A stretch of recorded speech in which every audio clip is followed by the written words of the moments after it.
तातडीच्या उपाययोजना किंवा तातडीची पावलं भारतीय सरकारनं उचललेली आहेत। पाकिस्तानी नागरिकांना आता भारतात तातडीनं प्रवेश बंदी करण्यात आलेली आहे। पाकिस्तानी नागरिकांचा व्हिसा बंद करण्यात आलेला आहे। कॅबिनेट सुरक्षा समितीची एक महत्त्वपूर्ण बैठक झाली। या बैठकीमध्ये देशाचे पंतप्रधान, गृहमंत्री, संरक्षण मंत्री आणि परराष्ट्र मंत्री उपस्थित होते आणि याच बैठकीतनं काही महत्त्वाचे उपाय योजले गेलेत। पहलगाममध्ये जो हल्ला झाला त्या हल्ल्याच्या पार्श्वभूमीवर अटारी वाघा बॉर्डर 1 मे पर्यंत बंद राहील आणि सोबतच पाकिस्तानी नागरिकांचा व्हिसा रद्द करण्यात आलेला आहे। जे पाकिस्तानी नागरिक सध्या भारतात आहेत त्यांनी तातडीनं भारतातनं बाहेर पडावं अशा स्पष्ट सूचना दिल्या गेलेल्या आहेत। सोबतच पाकिस्तानी नागरिकांना आता भारतामध्ये प्रवेश बंदीची घोषणा सुद्धा भारतीय सरकारनं केलेली आहे।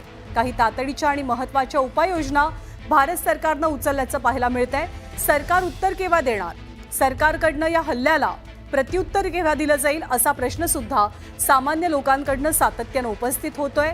परंतु ब्युरोक्रॅटिक लेव्हलला प्रशासकीय पातळीवरती काही तातडीच्या उपाययोजना करणं हे नेहमीच गरजेचं असतं। त्या दृष्टीनं भारत सरकारनं टाकलेलं हे पहिलं आणि महत्त्वाचं पाऊल म्हणावं लागेल।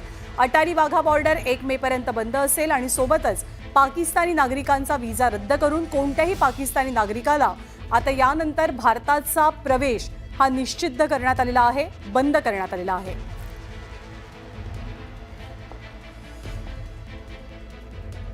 पहलगाममध्ये कालच दहशतवाद्यांनी मोठा हल्ला घडवला आणि या हल्ल्यामध्ये 26 निरपराध पर्यटकांचा जीव घेतला, बळी गेला आणि याच हल्ल्यानं संपूर्ण देश हादरून गेलाय, सुन्न झालेला आहे।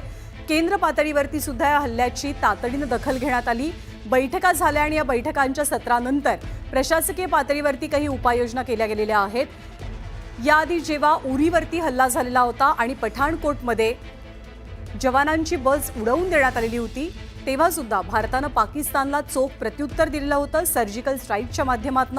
तसाच एखादा सर्जिकल स्ट्राईक आत्ता सुद्धा होणार का याची चर्चा भारतात होती। 48 तासांची मुदत, 48 तासांची वेळ पाकिस्तानी नागरिकांना देण्यात आली आहे तातडीनं भारत सोडण्यासाठी। त्यांचा व्हिसा रद्द झालेला आहे आणि पुढच्या निर्णयापर्यंत पाकिस्तानच्या नागरिकांना भारतामध्ये प्रवेश बंदी करण्यात आली आहे। आणि यानंतर आपण डोंबिवलीमध्ये जातोय। डोंबिवलीमधल्या